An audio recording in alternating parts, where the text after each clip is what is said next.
I guess so.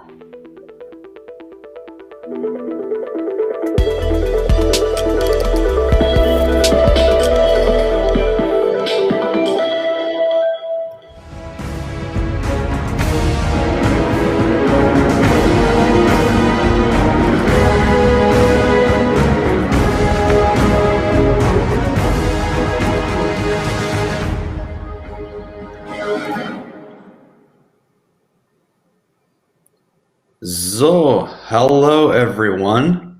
Can everyone hear us? If you can have a little yes, no, maybe write down in the chat box. I hope this is working. All right, we're ready to roll. Good morning to you, Palmer. Good afternoon and evening to everyone else joining in for the last session of the webinar series of the Behörden Spiegel, leading up to the first Defense Innovation Day, Pitch Day on October 22nd at the University of in Munich. Joining me today for this very last session is Palmer Lucky, all the way from California. Palmer, first of all, good morning and thanks for joining us.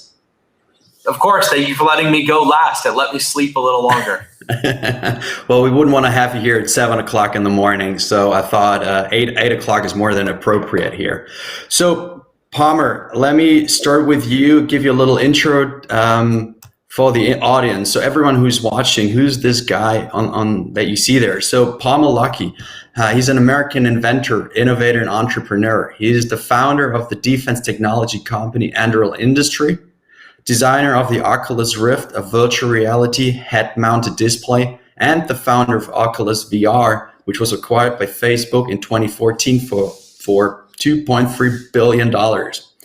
Palmer founded Anduril Industries in 2017 to radically transform the defense capabilities of the United States and its allies by fusing artificial with the latest hardware advancements.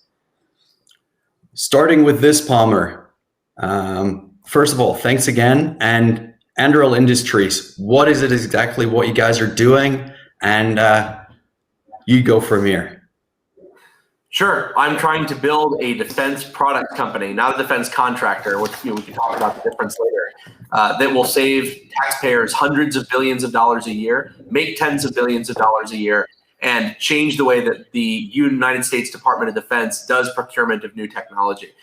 Most of the things that we work on are based on our artificial intelligence software and then hardware that is built on top of that AI software. So building things that would not be possible without artificial intelligence, making it so that people can do what people are good at, which is high-level decision-making, and so the machines can do what they're good at, which is monotonous, repetitive tasks. Mm-hmm. So what makes Anduril as a whole different from other defense companies out there? Elaborate as much as you want on this aspect. Sure. So I think the biggest difference between us is, like I said, we're a defense product company, not a defense contractor. And the difference there is that most defense contractors in the United States work under a cost-plus contract model. So they get paid after bidding on a contract, whatever their personnel costs, their component costs, their development costs, and then a fixed percent of profit on top of that. So maybe 8% or 10% at the absolute maximum. The problem with that is that, first of all, your margins are still very small compared to many other industries. But then also, if you are getting paid based on how much you spend and how long you take, then you will naturally want to take longer and slow yourself down and buy custom components whenever you can justify them and do more testing than maybe you really need to because you make more money this way. I saw this happen firsthand before Oculus when I worked in a United States Army-funded research lab on a virtual reality program that was used to treat veterans with post-traumatic stress disorder. And it would basically put veterans in virtual reality environments that would trigger their PTSD symptoms so that they could be taught how to respond to them without relying on self-medication or prescription medication.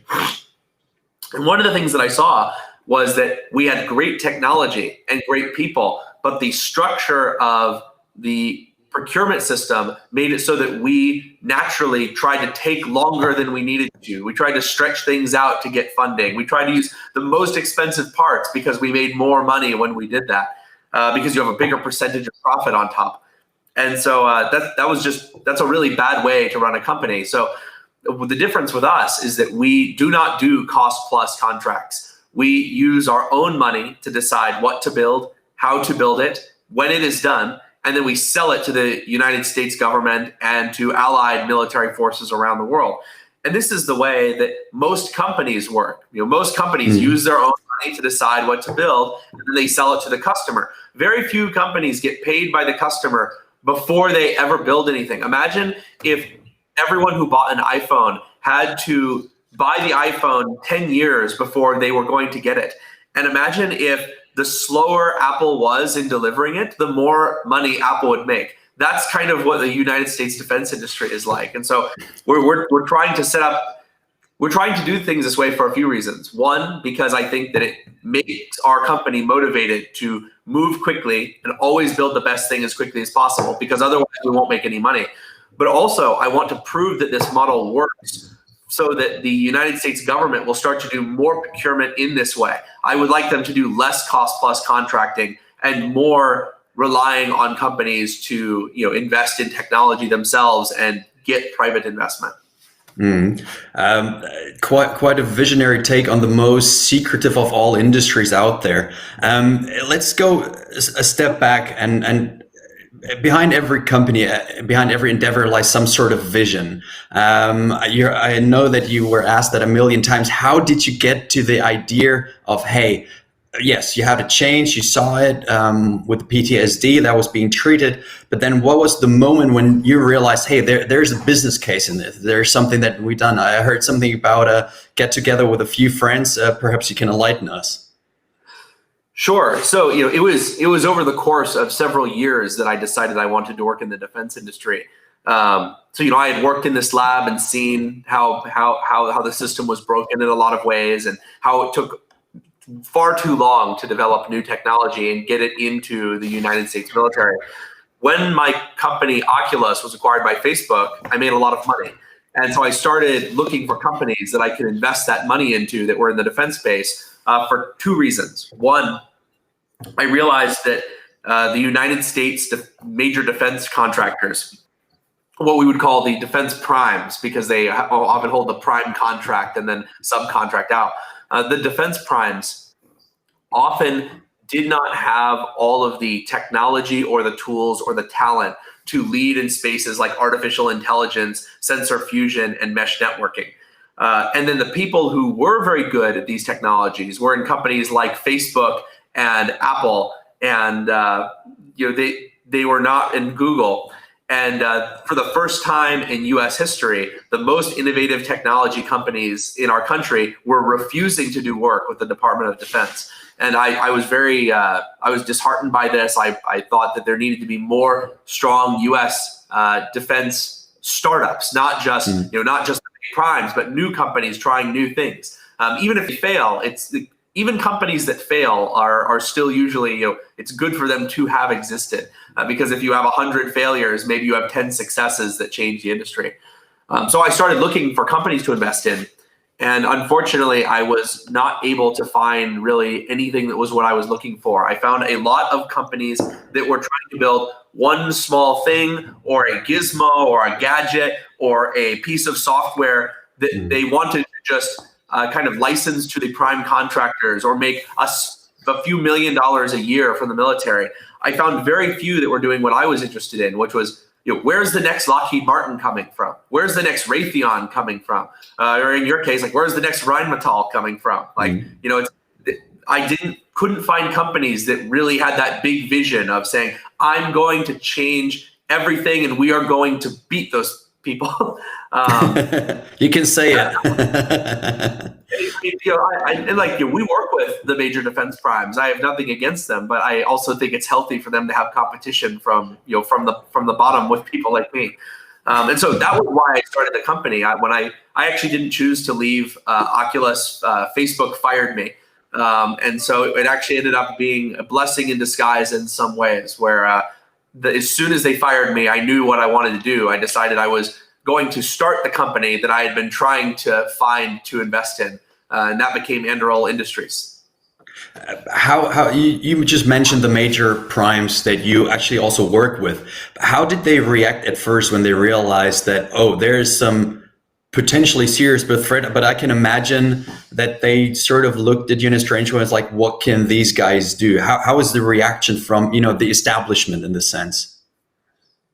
Honestly, that's still the reaction. I think that we get this reaction largely because we are building things that are not directly competitive with the major defense primes.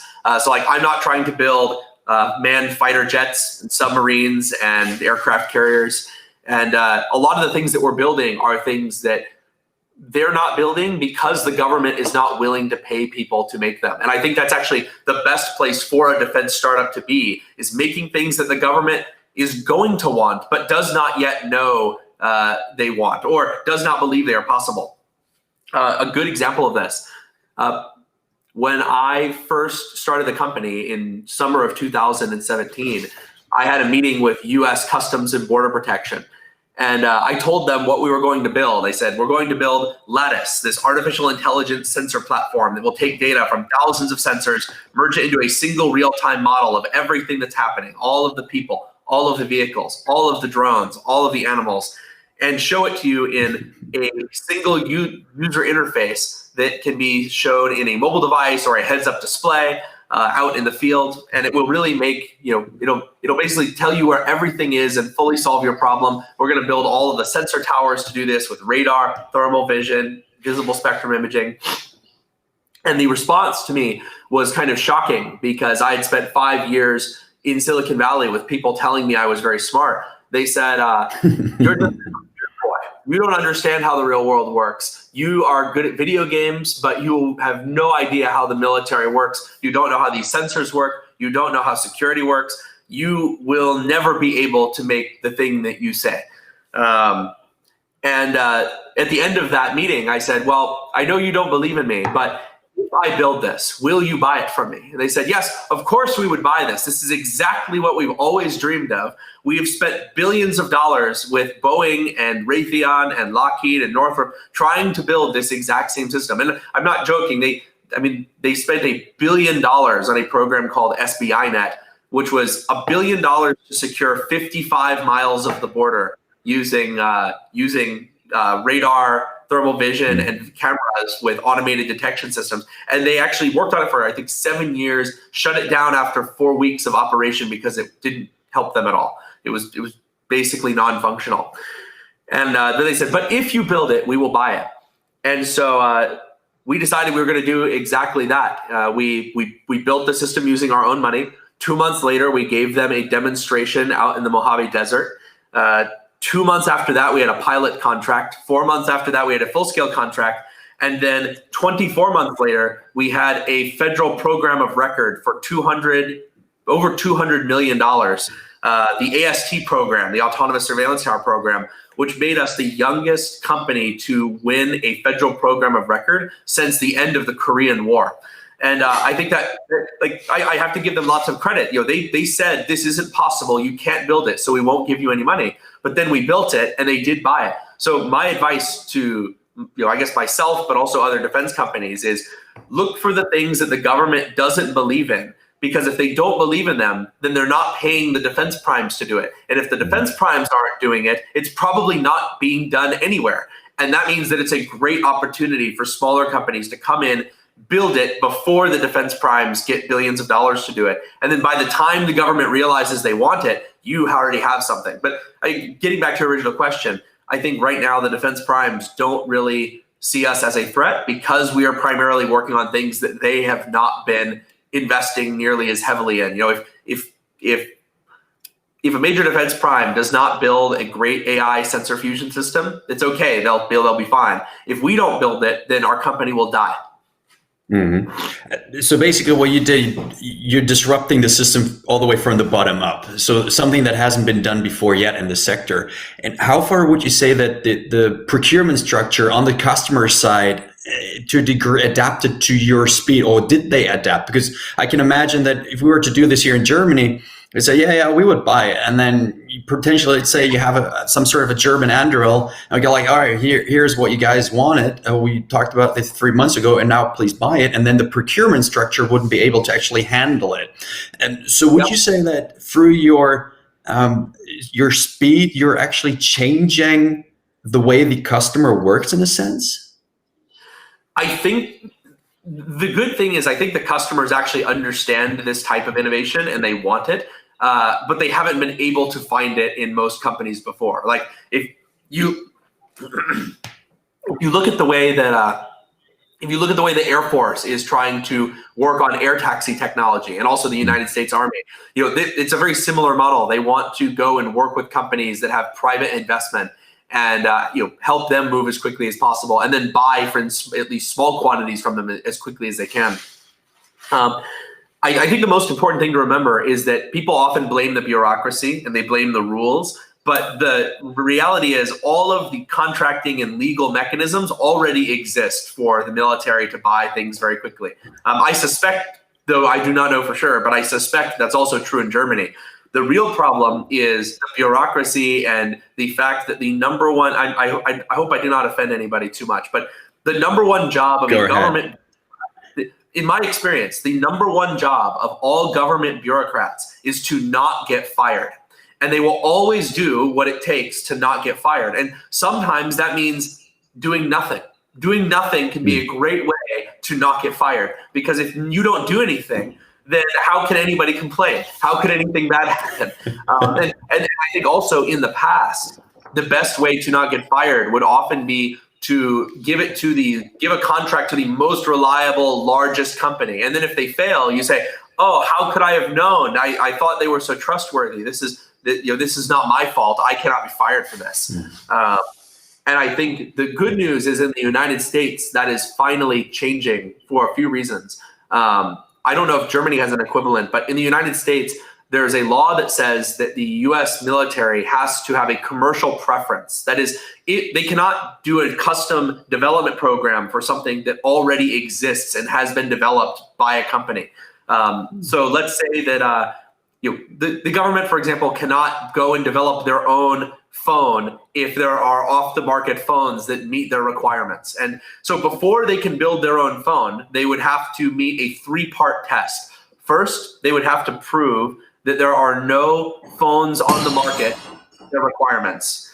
Two, they would have to prove that no phones on the market could be modified to meet their requirements. And three, they have to prove that the requirements cannot be modified to meet any of those prior two categories. So, for example, if an iPhone lasts for 90 minutes playing, a video file, and the military says they need a device that can last for 91 minutes, they either need to buy 2 iPhones or they need to modify their requirements to be 90 minutes instead of 91 minutes, or prove that they really can't be modified. This is actually a very helpful thing for us because it means that because of this law, if we develop something on our own, using our own money, and then 5 years from now, the government decides they want something that is like that, they actually have to buy our thing. They can't go to Lockheed and say, we'll give you $10 billion to build it again from scratch. And for many years, a lot of government procurement officials kind of ignored these rules, and nobody really complained because there were no new startups that were really trying to own the big prime contracts. But recently, SpaceX sued their largest customer, the United States Air Force, over violating the commercial preference guidelines. Palantir sued their largest customer, the United States Army, over violating the commercial preference guidelines. And I think it's not a coincidence that the only 2 companies to stand up for this rule are also the only 2 defense companies in the U.S. in the last 30 years that are worth more than $1 billion. The only way to get to a large size is to take on the bureaucracy like that and say, your job is to not get fired. Okay, I'm going to make it so that when you break the rules, you get fired. And I think that changes the whole dynamic, because now if I'm the government bureaucrat, my goal is to give the contract to the best company or the company that's already made the technology, because I watched what happened to the other bureaucrats who didn't follow the rules. So it's coming full circle. The government has these tools, they have the ability, and you need to convince them. Like, this is why it's so important to work on things that nobody else is doing. If you're just making something that Lockheed already has or Raytheon already has and you're a little different, I honestly don't think you can win. It's basically impossible. They're too ingrained, they're too stable, they're too large, they're too connected in the Pentagon and internationally. So you have to build something that they are not yet making. Great insights. You just mentioned Palantir and SpaceX as the two other unicorns in this segment. Let's put it this way. With them, size is essential. So is with you guys. You just won 2 weeks ago a $1 billion contract with the Advanced Battle Management System. So there's not barely anyone out there with the financial resources to actually, off the ground have a second or third Anduril. Right. Do you see this ever changing, or how do we actually get as a part of industry more external funding into, so we give having a third or a fourth or a Rheinmetall?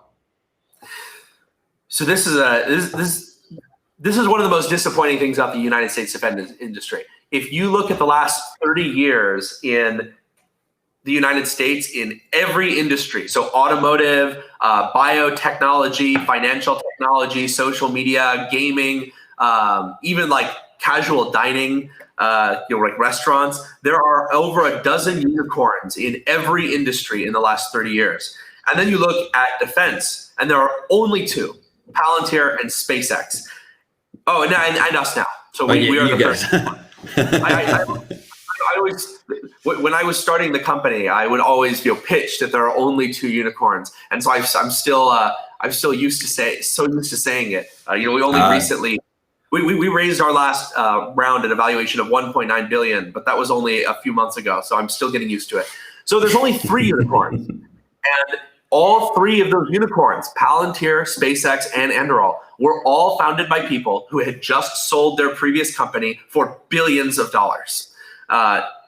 Unfortunately, it seems right now the only way to make a large defense company in the US is to have already made billions of dollars somewhere else. And this is something I complain about all the time. I talk with people in the Pentagon all the time. I tell them, look, you say you want innovation, you say you want new companies, but right now it's only possible for Palmer Luckey, who's my age and my level of success, to make a Anduril. Like, what about when I started Oculus? I was 19 years old and I was living in a camper trailer, and I had dropped out of college. My parents had kicked me out of the house. I was not doing well financially, but I was still able to make something, build something, sell it to people, grow that team, raise money, which you brought up. I was able to raise money from investors who believed in what I was doing. And then I sold that company for billions of dollars in just a couple years. What I always tell the Pentagon is, how are you going to make it so that there can be like a Palmer Luckey who's 19 years old, who lives in a camper trailer, that starts the next Anduril? How are you going to make it so that the next defense company comes from somebody who's not already independently wealthy? I think that the hardest problem to solve is the investment side, because fundamentally investors are pattern matchers. They look at patterns that have worked in the past and they try to mimic those patterns in the future. And when I first tried to raise money for Anduril, I ran into a lot of problems, because I would try to raise money for this defense venture. And what they would tell me is, Palmer, there's only two examples of success, and both were founded by billionaires. There's no other examples for success. Therefore, we don't think there's a pattern of success here. You should do something else. They said, you should work in automotive. You should make air taxis. I'm a recreational helicopter pilot. I own 8 helicopters. If you were making an air taxi startup, we would love to invest. There's lots of examples of success in aviation, but we're not going to invest in this defense company because we don't see any success. And then if you're a small company who doesn't have my level of wealth, it's even worse, because you go to the investor, you say, I want to build a defense company. I will become the next $1 billion defense prime. And almost every investor will say, that's not true. It doesn't happen. There are no examples in the last 30 years. I've seen investors turn down companies and say, you have great tech, a great team, a great product. You guys are a phenomenal company. But I do not believe that the government will be able to purchase your things in large enough quantity to make you successful. And for that reason, I'm out. Because of this, I actually think the Pentagon in the United States, and I guess I think it's basically up to the government. The government has to generate success stories, not just the Andro level with multi-billion, but they need to generate smaller success stories too. Like, let me put this in a very simple way. If there are no examples of U.S. companies in defense getting $100 million contracts that are new companies, no investor is going to invest in any other defense company. And I think it's probably the same in Germany. If That's I'm a worse. German, yeah. I don't know the German defense industry as well, but I imagine you don't have a lot of startups getting $200 million contracts or $950 million contracts like Enderil is doing. Like, it's like, okay, why would a German investor invest in a German defense company when there's never been a German defense company in the last 20, 30, 40, 50 years that's ever gotten a large scale contract? I think it's up to the government. They have to prove that they will invest in small companies, or you can't possibly expect private investors to invest. Now, people will point out to me, they'll say, Palmer, you were trying to invest in defense companies though, so there must be investors out there. And it's true, there's a few crazy people like me, but I wasn't trying to make money. I was just trying to spend money. That's the difference. There's not very many investors who only want to spend money and not make any. I've found a few of them, but there's not many. Yeah, basically the same in Germany. The few founders that we have, and actually one is here, Florian Seibel. He's going to take you up on the helicopter flight. He's a former army pilot. So whenever he's over at your place or you're coming over to Germany, you should probably take a round. And say again? I said, what do you got? What kind of helicopters do you guys fly in Germany? Well, it wasn't, the contract was canceled because of monetary reasons. So every contract above 25 million, not billion, million, has to go through parliament, and everyone gets pretty much down at one point. So it's really hard for a startup to raise money because it's highly unattractive in the segment to even work. So the few founders that we have, they're either the ones who served in the military, who are just really interested in defense and security, but there's no financial incentive so far to enter the industry and actually contribute to defense and security. And that's something that has really changed with, the progress that you guys have. Well, and I think also, correct me if I'm wrong, but and I feel like I can speak with only a small amount of authority. I actually have German relatives who live in Aschaffenburg.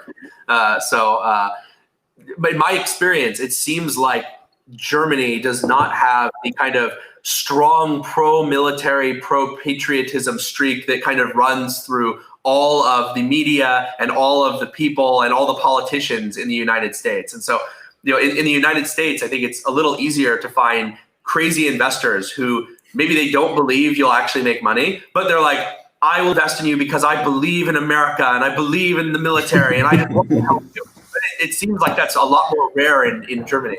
There's not that many of them. I'd say like me and like Peter Thiel is actually German immigrant to the United States, and probably if he was in Germany, he might be doing more defense investing. But instead, he's over here investing in companies like Enderil.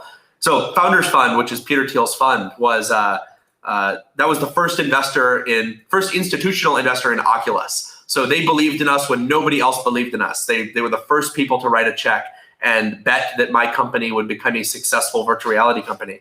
And I went back to them when I started this company, and they told me, they said, look, we aren't sure you're actually going to be able to succeed, but we believe in your ethical mission. We believe in your moral mission. And we believe that you have to become the company that will save Western democracy from being destroyed. And I was like, wow, that's I'm not sure I can do that, but I'll do my best. And I don't know. I'd actually love to hear, like, is that a thing you see in Germany? It seems like, based on my limited interactions, you have very few people in Germany, certainly very few kind of among the wealthy class, who will come out and say, I love the German military. I love to invest in German military companies. I love to build better tools to make us better at protecting people and killing people. It seems like it's just not spoken about. It's a very sensitive topic.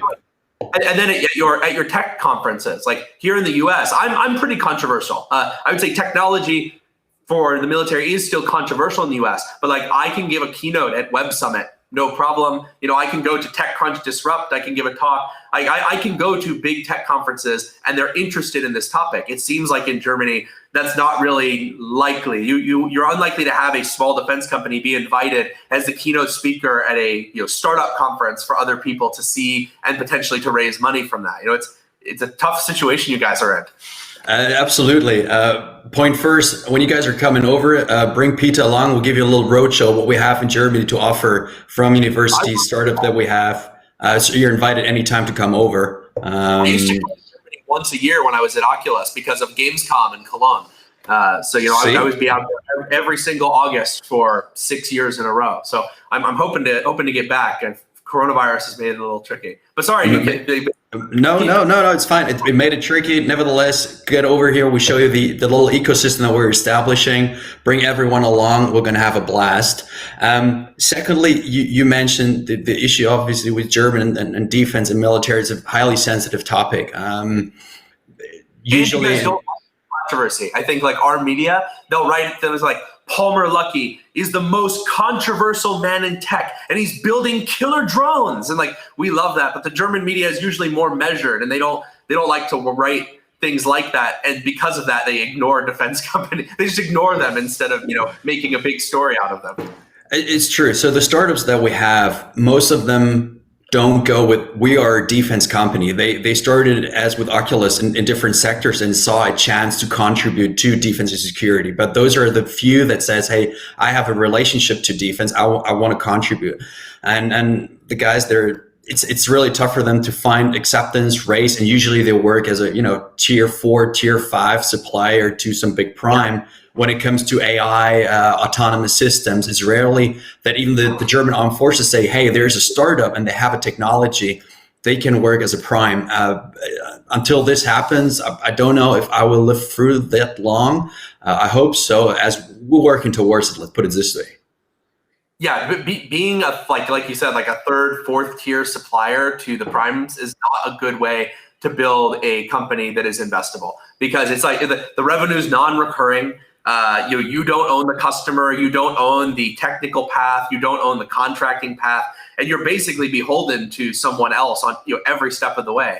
Like we've done partnerships with some of the major primes, but never just said, hey, we'll just be a supplier and you make all of the calls, because it's just it might make you some short-term money, but in the long run, you'll never ever grow on those things. It's a tough situation. It absolutely is. So everyone who's listening right now, you can see that you're really extremely passionate about something, about the topic, about your company, the work that you do. Where do you and your employees take the motivation to do this? I mean, you said it yourself. You have made quite a fortune. You could be living on an island, especially in these Corona times, not care about anything, drinking smoothies all day long and flying helicopter. But here you are having a defense company and really motivating people around the globe to work for you. How did this transition come from Silicon Valley, which is, as we know from the press, sort of against working with the military, to being, the forefront, the forerunner for what you're doing? Sure. I mean, I ran into this problem when I was raising money, where I would have investors just be very open and honest with me and say, Palmer, we don't want to invest in your company because in our experience, and remember, investors are pattern matchers. They look for patterns and assume that they'll happen again with different companies. They said, we have seen what happens when founders sell their companies for billions of dollars.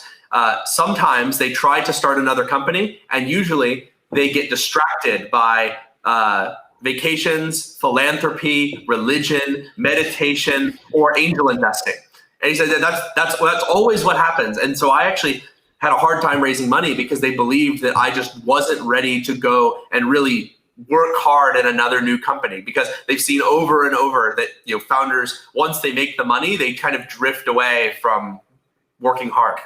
And I had to convince them. I said, no, I'm not all old and used up yet. I'm only 20.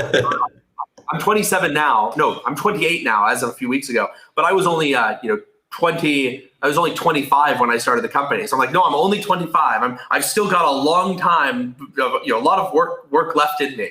And luckily I managed to convince them. As far as the rest of the company, I think that the motivations are different for every person, but there's a few kind of big categories. One is about 20% of our company is military service veterans, so people who have served in the military. And I think that they often want to build things that will keep the groups they worked with safer, make them more effective. They really understand how bad a lot of the system is and want to work in a company where they can make a difference.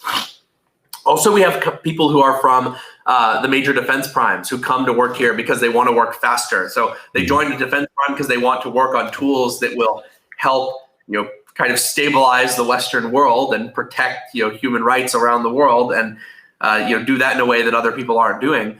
But they didn't want to work in a company where they only work on one thing for 10 years. They want to work where we're building, we build things very quickly. I mean, like a good example is Ghost, which is our autonomous AI-powered helicopter drone. It's a pretty small drone. It packs down into a case that is smaller than a DJI Inspire, but it flies for over 100 minutes, whereas a DJI Inspire only flies 27 minutes. And the cool thing about Ghost 4 is that is the fourth major revision of our product in only 2 years. So every 6 months, we have a new major revision that we push out to customers. And like you won't see that at any major aerospace company working with the military. That's just not how things are done. So I'd say we have a lot of people who want to work on things very quickly, and they want to work on new challenges continuously rather than being very slow.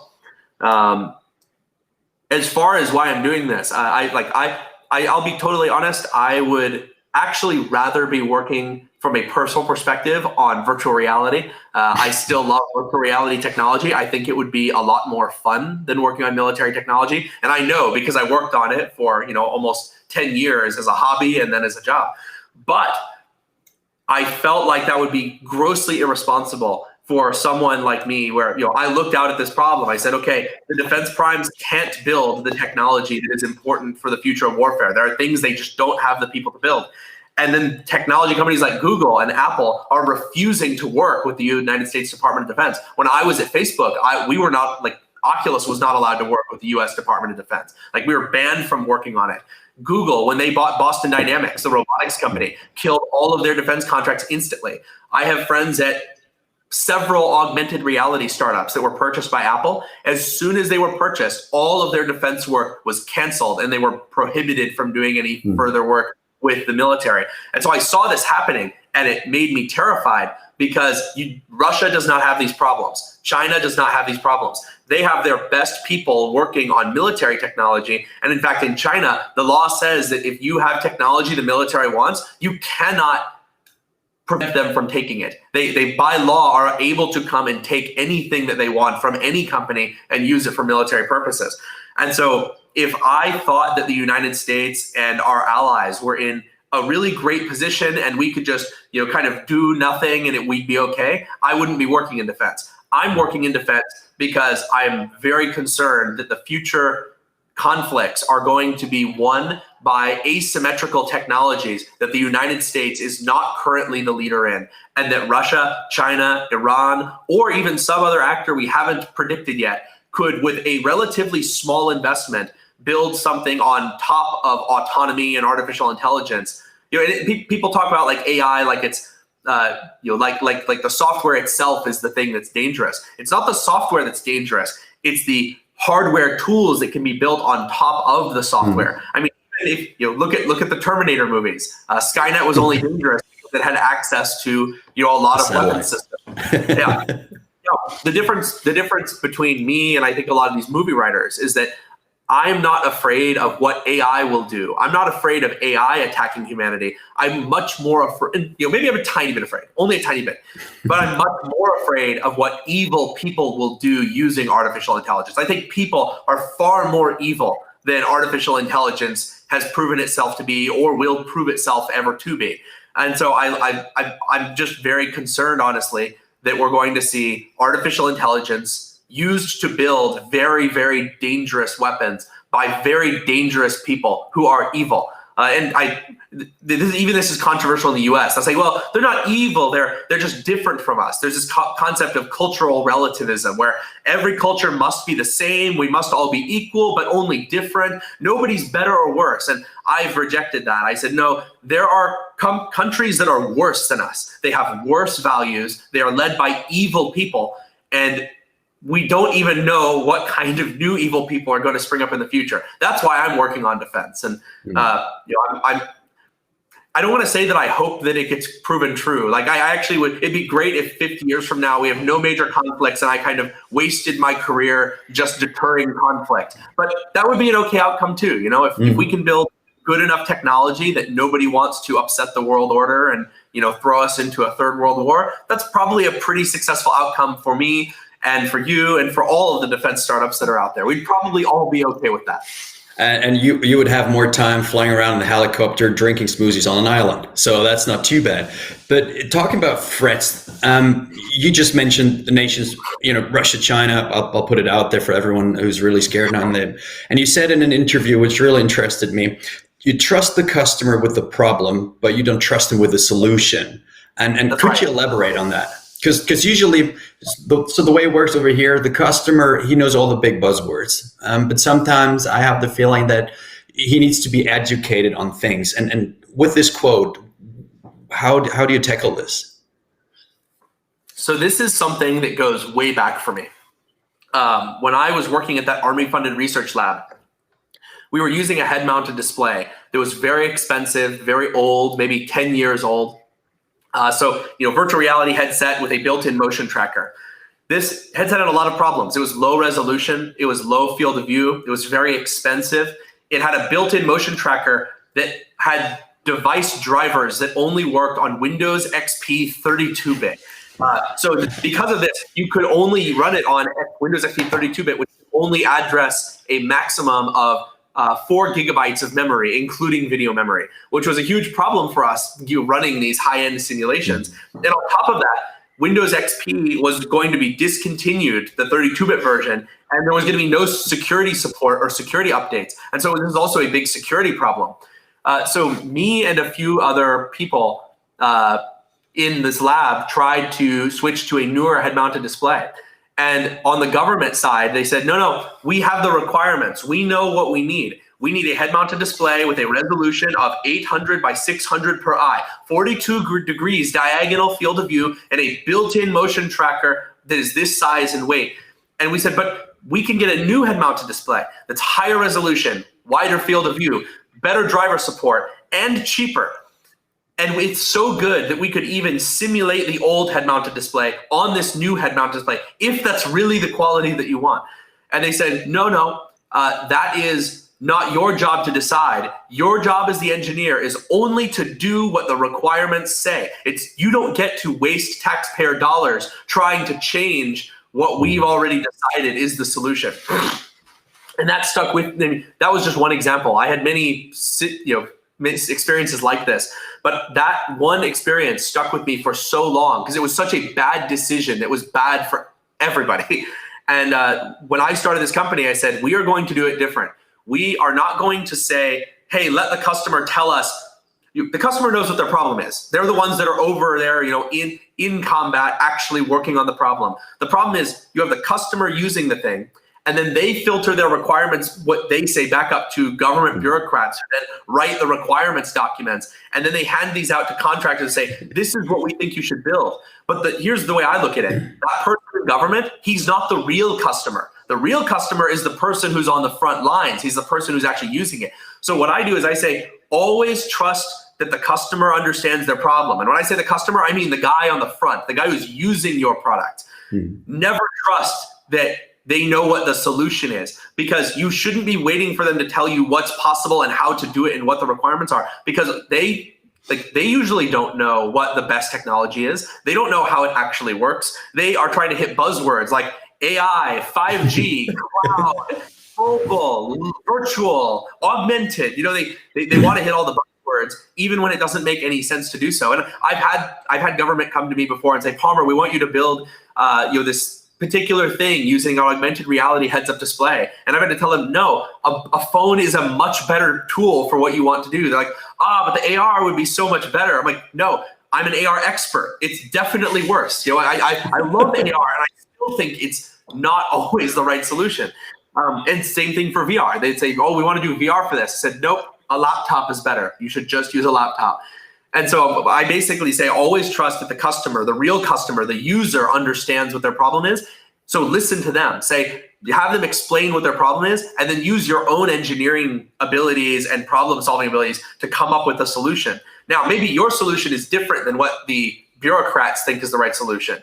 And that means that you either have to decide that you're going to do nothing and move on to another problem, or you're going to build it yourself, prove that it's better than what they came up with, and then sell it to them. And the good news is, in the United States, because of this dynamic I talked about earlier, how we have these commercial preference laws, the bureaucrats have the early advantage in that they have money they can hand out to make things, but you have the late advantage. If I can build something that works and all the bureaucrat has is a white paper with requirements, I will actually win, because I can go to the customer and say, I have something you can buy right now and you can start using it. All they have is a white paper, and it's not even real. And so that's been a really helpful thing for us, is to build those things and then sell them to the customer. So hopefully that answers the question. Always trust the customer.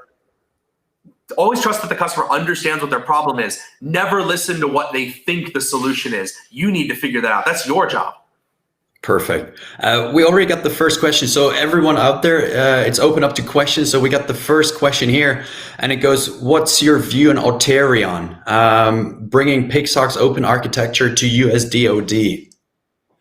Yep, I'm a big fan of this. I think that open architectures are very important. I think that a lot of really bad programs have achieved too much success through vendor lock-in and commercial lock-in.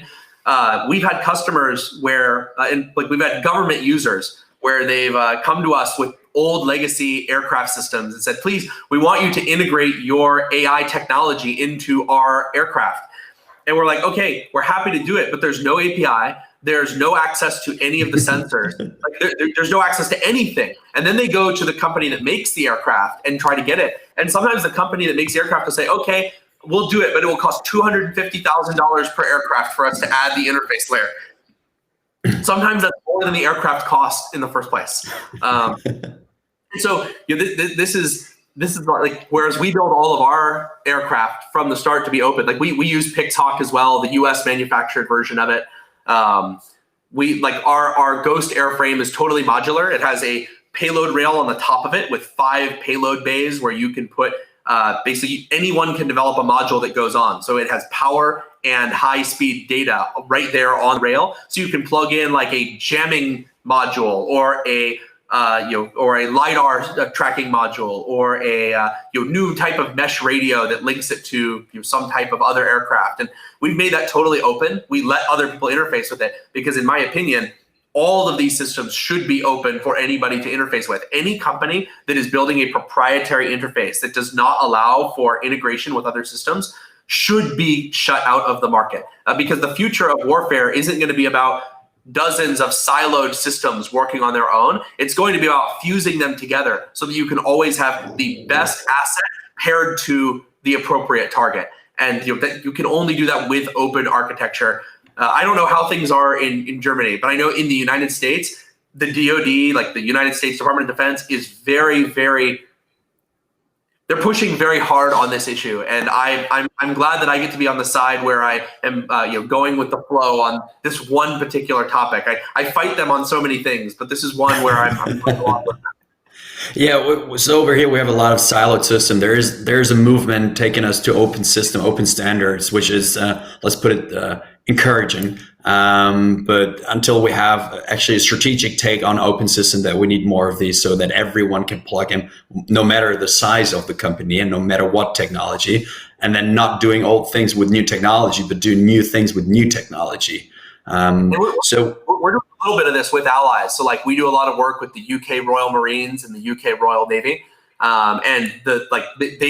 We've actually done joint exercises where the United States Marine Corps and the UK Royal Marines were both working with the same Anduril stuff and able to pass data back and forth, pass targets back and forth. So for kind of joint deployments, I think open architecture is even more important, because what we can't have is open architecture for the US and an open architecture for Germany and an open architecture for the UK, and they're all different. We kind of are going to need to agree on standards that are across the entire coalition. Perfect. So I got I got a question from Daniel here. Does Anduril focus on building modular platforms? And 2, would Anduril be open to open up their own systems to outside suppliers to provide modular Anduril platforms? Can you read that first question again? Yeah. Does Anduril focus on building modular platforms? Yeah, so we build modular platforms. I mean, like if you go to our website and check out Ghost and like watch the video, it's all about that. We show it with all kinds of different payloads. So we have different sensor balls that go on it. Like we've used sensor balls from AES, Trillium. We have our own ball that we make as well. We put on laser designators, laser pointers, spotlights, loudhailer, so a loudspeaker, electromagnetic warfare modules, jammer modules, hacking modules. I mean, like we've built a lot of stuff. So we're building modular platforms partly for our own things, but we also are partnering with other companies. Like as for like, would we do it in the future? We actually already do it. There are companies that are building modules for Ghost. I can't talk about what they might specifically be, but they're building modules to plug in. And in fact, we have one government customer who's building their own module, and we don't even know what it is. So that's how it should be. I shouldn't have to understand everything they're doing. If I'm following the standards appropriately, I should be able to give them the documentation, say, here's how you pass data, here's how you get a network connection, here's how you get power. And maybe they have a few technical questions here and there, but they shouldn't have to explain to me what they're doing. And actually, for this particular customer, they only work with us because we don't have to know what they're doing. They don't want anybody to know what they're doing. So that's the mark of a truly modular architecture, when someone's able to build something without tons of information. Perfect. Another question. We're going really technical. Everyone's really interested in what you guys are doing. Are the Anduril drones, so is Ghost 4 basically capable of dropping ground sensors like sonar sensors for anti-submarine warfare? Yeah, so we're capable of precision emplacement and also retrieval. So we build a sensor called Dust. It's basically a small lunchbox size ground sensor with radar, thermal imaging, visible imaging, and onboard processing. And it has a range of a few hundred yards and a field of view of about 100 degrees. We've deployed these with the Marine Corps, with U.S. Customs and Border Protection, UK Royal Marines, and a few intelligence customers. One of the missions that we want to do with Ghost is being able to emplace sensors, not just dropping out into the ocean, but even doing precision emplacement, let's say up on a hill looking down on a road, so that you can emplace these sensors and treat them as kind of attritable, disposable sensors without having to actually send people in to do these things. And like, you don't want the sensors to be found, but one, if they're found, it's not the end of the world in some cases, but also the best way to put a sensor somewhere where it won't be found is to not leave a trace. Like if I send people to go somewhere and emplace a sensor, I'm leaving all kinds of track behind that can be found by people who know how to track people through the wilderness. But if I just come down out of the sky and drop something that's camouflaged to look like a bush or a piece of trash, our piece of trash model is very popular.